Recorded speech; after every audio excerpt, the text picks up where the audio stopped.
the breastfeeding and moving to the nutrition in infancy. Now, the benefit of breastfeeding is increased rate of uterine contraction after childbirth and subsequent. It will reduce the risk of postpartum blood loss. It will also possibly reduce the risk of premenopausal and breast ovarian cancers. Amenorrhea and decreased fertility will be, the rate will be lessened. Then it will promote mother-infant bond. It will also promote weight loss, and it is a convenience for the mother and has economic benefits, like you don't need to spend money for external processed food to be supplied to the infant. The benefit for the infant is that it's an optimal nutrition. It is a nutrition superior to the formula milk or externally processed milk or even a cow's milk.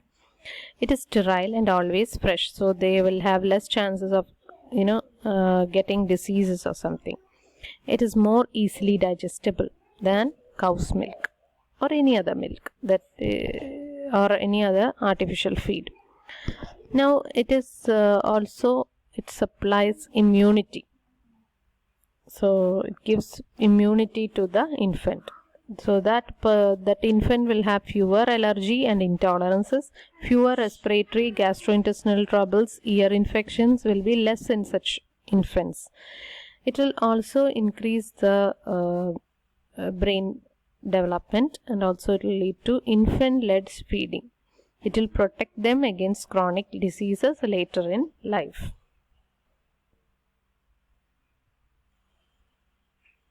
What is the composition of breast milk? The first breast milk that comes from the mother immediately after delivery is called the colostrum. It's a first fluid. It is very thick, yellowish in color. It's rich in immune factors and proteins. So, in the first 24 hours, this colostrum should be fed to the infant.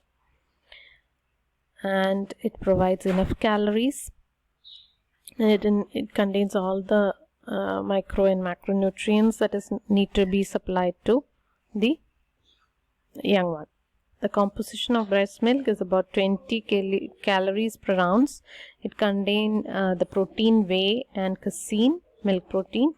It is very easily digestible.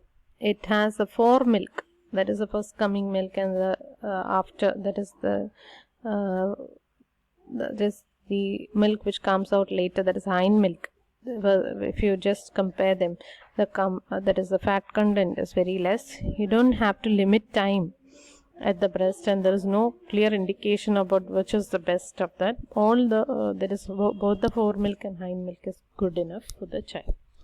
And it contains it contains even a small amount of iron, which is very sufficient for the infant for the first 6 months.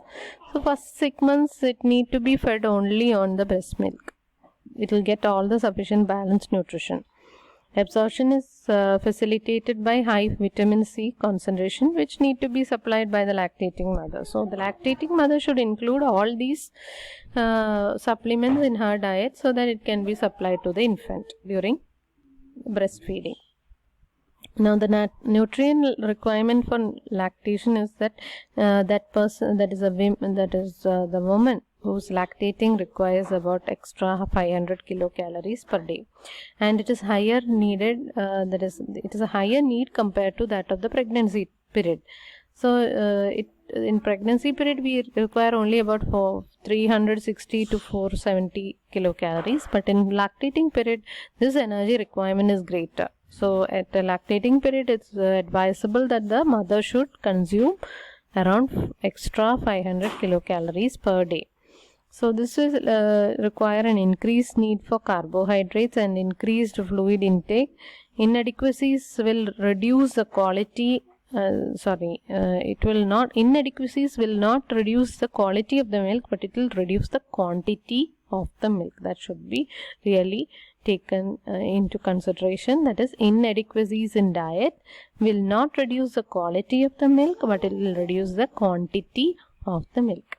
Then contraindications during, there is some mothers are not allowed to breastfeed during certain circumstances. They are said to avoid it if the mother has HIV condition. So in an HIV mother, she has a more possibility of spreading that virus to the young one through the breast milk. So it's kindly avoided in such conditions. Or if the child has galactosemia or is problem in digesting the milk proteins, then there will be problems during breastfeeding. Then if the mother is an alcoholic, it's better that she does not feed the young one, because it will lead to consequences. And if the person is taking certain harmful medications, or they are smokers, or they are using illicit drugs, or using more caffeine in their diet, it's advised to stop breastfeeding. Otherwise, it is perfectly very important for the mother to breastfeed the young ones. In that, the studies have shown that in case of those infants who have not been breastfed, there is more chances of ear infection, eczema, diarrhea and vomiting. Then they are prone to develop more respiratory tract diseases, asthma, and childhood obesity, type 2 diabetes, leukemia, sudden infant death syndromes or SIDS, etc. And in the case of mothers too, they have those who are breastfeeding and not breastfeeding. When they compare it, the non-breastfeeding mothers has the tendency to develop breast cancer and ovarian cancer compared to the non-breastfeeding mothers. Coming to the infant nutrition, a newborn infant or a neonate is a child under the 28 days of age. During these first 28 days of life, the child is at the highest risk of dying. It is thus crucial that appropriate feeding and care are provided during this period, both to improve the child's chances of survival and to lay foundations for a healthy life. This is mentioned by WHO. In early infancies, what happens is this secretion of pancreatic amylase or enzyme secreted by the pancreas is very low. The intestinal absorption of fat is also very low, and the synthesis of protein is quite efficient. Consumption of starch-rich food must be reduced because it can't digest it at that stage. Animal fat should not be introduced in the first initial stages, and proteins can be maximized, and you can supply calcium, vitamin D and iron. They are much required in quantities. But how can we supply such a very fragile individual who is having a very delicate digestive system with some food from outside? So the best choice for an infant to be fed in the first 28 days will be the mother's milk itself, and should avoid them to be supplied with the cow's milk or any other milk from outside. So it will harm the tender digestive system of the young one. The birth weight of a normal newborn gets doubled by the 5th month. It will get tripled by the 12th month. Malnutrition will impair the physical and mental health and affect the immunity of the infant. Infant means it is about from the 0 to 3 months of age. It needs about 12 kilocalories of energy and 2 grams of protein every day per kg. That is 2 grams of protein every day per kilogram of their body weight. So 600 ml of breast milk has 20 kilocalories and 7.2 grams of protein. So breast milk cannot supply all the vitamins. So we may consider supplementary feed after the stage of 3 months or even after 6 months. So once a healthy newborn doubles their birth weight after the age 4 to 6 months, and it will triple it by 1 year. After the 6 months, they are introduced into a much more, or that is some sort of solid food. So then we'll start the artificial feeding. The common artificial feeds that we introduce to the young ones are animal milk, or it can be the cow's milk, or it can also be soya bean milk or groundnut milk, or even mashed bananas. There are many supplements that are given to the child after the 6th month, like fruit juices, cooked cereals. It can be introduced even from the 3rd month onwards. Egg yolk, mashed vegetables, vegetable soups are given from the 6 months onward.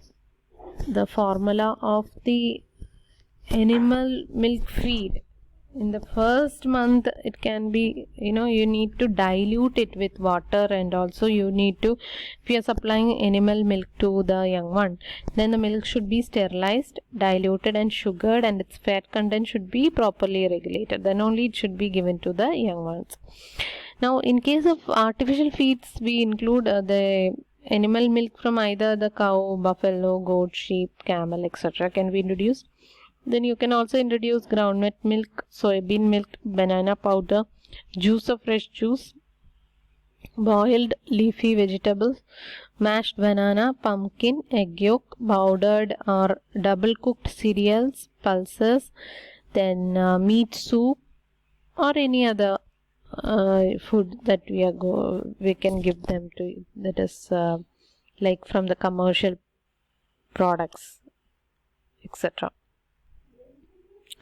Now the studies have revealed that there is a high risk of mortality in artificially fed children than among the breastfed children. So it's advised that in the first 6 months it is advised to give them only mother's milk. Then later you can supply them with additional supplementary feeds. So for a first 3 months you can give if you are supplying artificial feed, equal quantity of boiled milk and boiled water can be given to the infant. Then the quantity of the boiled water can be reduced as the child grows. The number of feeds varies with the age of child. 7 feeds per day are recommended during the first month. Then it can be reduced to 6 feeds during the 2nd to 7 months. Then 5 feeds during the 8th month to 1 year. Fruit juices and cooked cereals can be introduced from the 3rd month onwards. Egg yolk, mashed vegetables, and other supplementary from the 6th month.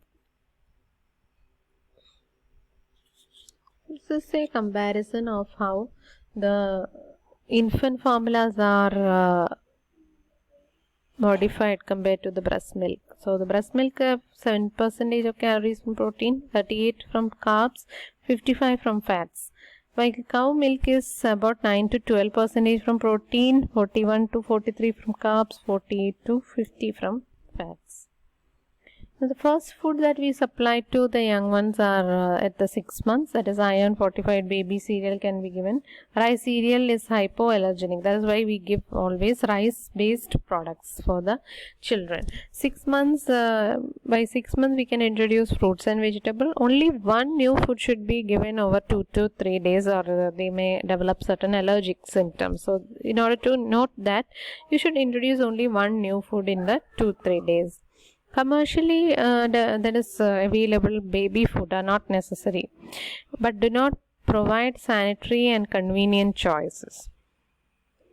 Now 9 to 12 months soft table food can be provided. In addition to all these, breast milk and formula, they should be provided, the infant should be provided with adequate water for the infants up to 6 months. All forms of fluids contribute to water intake. Okay, anything, if you are supplying fruit juices also, that is a fluid form. Then additional plain water need to be given only during hot climates. Dehydration will be common in the infant. Just after their birth, this infant may lose some weight due to